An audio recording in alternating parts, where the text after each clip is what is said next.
দেখতে দেখতে 2025 কাটিয়ে 2026-এ আমরা সবাই পা রেখে দিয়েছি। আর 2026-এর প্রথম দিনটা আমি কিভাবে কাটিয়েছি সেটাই আজকে তোমাদের সাথে শেয়ার করব। তাহলে চলো শুরু করা যাক।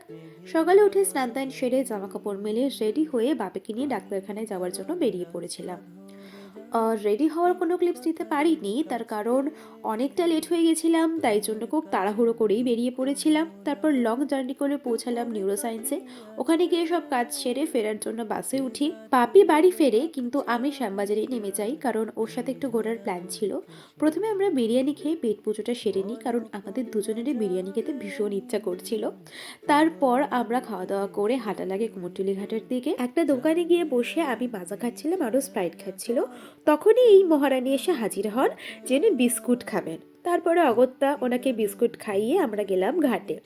ওখানে গিয়ে বসে অনেকক্ষণ গল্প টল্প করলাম।